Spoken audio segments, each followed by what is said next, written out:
So இப்போ வந்து என்ன டைப் ஆஃப் டயபிட்டிஸ்லாம் குழந்தைங்களில் வரலாம். ஸோ மோஸ்ட் காமனாக குழந்தைங்களில் வர டயபிட்டிஸ் வந்து டைப் 1 டயபிட்டிஸ்னு சொல்லுவோம். ஸோ ஒரு 100 குழந்தைங்க எடுத்துக்கிட்டோன்னா அதில் 85-90% குழந்தைங்களுக்கு டைப் 1 டயபிட்டிஸ் தான் வரும். ஸோ இப்போ டைப் 1 டயபிட்டிஸ்னா என்ன? ஸோ டைப் 1 டயபிட்டிஸ்னா எல்லாருக்கும் வயிற்றுல வந்து கணையம்னு ஒரு சுரப்பி இருக்குது, பேங்க்ரியஸ்.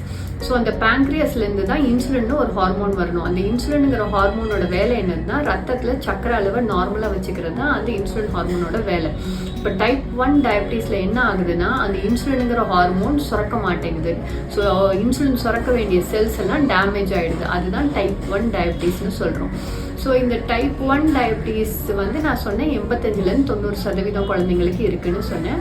இப்போ மிச்ச 10-15% குழந்தைங்களுக்கு அப்போ என்ன டைப் ஆஃப் டயபிட்டிஸ் வருது? அவங்களுக்கு வந்து டைப் 2 டயபிட்டிஸ் மெல்லிட்டஸ் வரலாம். ஸோ டைப் 2 டயபிட்டிஸ் மெல்லிட்டஸ் முன்னாடிலாம் வந்து நம்ம பெரியவங்களுக்கு 45-50 வயசுக்கு மேலே இருக்கவங்களுக்கு தான் வருதுன்னு பார்த்தோம்.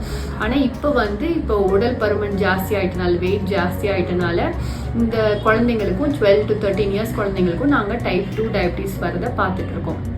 ஸோ இது வந்து மோஸ்ட்டாக எப்படி இருக்கும்னா அப்பா அம்மா பாட்டி தாத்தா அவங்க எல்லாருக்கும் டயபிட்டிஸ் இருந்திருக்கலாம். இப்போ வந்து குழந்தைங்க வெயிட் ஜாஸ்தி ஆயிடுச்சு, எக்ஸசைஸ் பண்ணுறது இல்லை, ஜங்க் ஃபுட் நிறைய சாப்பிட்றாங்க, ரொம்ப ஃபாஸ்ட்டாக வெயிட் போடுறாங்க அப்படின்னா அவங்களுக்கு வந்து இந்த பியூபர்ட்டி ஏஜில் இந்த டயபிட்டிஸ் வருது, டைப் 2 டயபிட்டிஸ் மெல்லிட்டஸ். ஸோ மற்ற டயபிட்டிஸ் என்ன வரலான்னு பார்த்தோம்னா MODY, maturity onset diabetes of the யூத்னு சொல்லுவோம். அந்த மாதிரி டயக்னோசிஸ் நம்ம எப்போ திங்க் பண்ணோம்னா யூஸ்வலாக ஒரு டாக்டர் வந்து குழந்தைங்களை பார்க்கும்போது இது டைப் 1 இருக்க முடியுமா, டைப் 2 இருக்க முடியுமான்னு பார்க்கும் போதே சில க்ளூஸ் கிடைக்கும். அது தவிர நாங்கள் பண்ணுற சில பிளட் டெஸ்ட்லையும் நம்மளுக்கு வந்து அது டைப் 1 டைப் 2 தெரியும். இந்த MODY டைப் ஆஃப் டயபிட்டிஸ் குழந்தைங்களை நம்ம பார்க்கும்போது அது டைப் 1 தெரியாது, டைப் 2 தெரியாது. ஸோ அப்படின்னா அப்போ தான் நம்ம வந்து இந்த MODY இருக்க முடியுமோ அப்படின்னு யோசிப்போம்.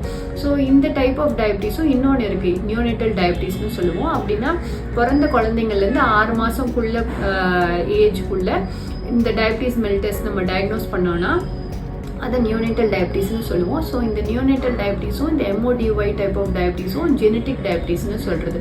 அப்படின்னா ஏதாவது ஒரு ஜெனட்டிக் ஃபால்ட்டு, ஜீனில் வந்து ஃபால்ட், அணுவில் வந்து ஏதாவது ஃபால்ட் இருக்கனால குழந்தைங்களுக்கு டயபிட்டிஸ் வருது. ஸோ இந்த ஜீன் வந்து இந்த இன்சுலின் சுரக்கிறதோ இல்லை இன்சுலின் வந்து வேலை செய்கிறதையோ இல்லாட்டி அந்த பேங்க்ரியஸில் இந்த ஐலட் செல்லுன்னு சொன்னேன் இல்லையா, எங்கேருந்து இன்சுலின் சுரக்கணும் அது ஃபார்மேஷன்லையோ ஃபால்ட் இருக்கலாம்.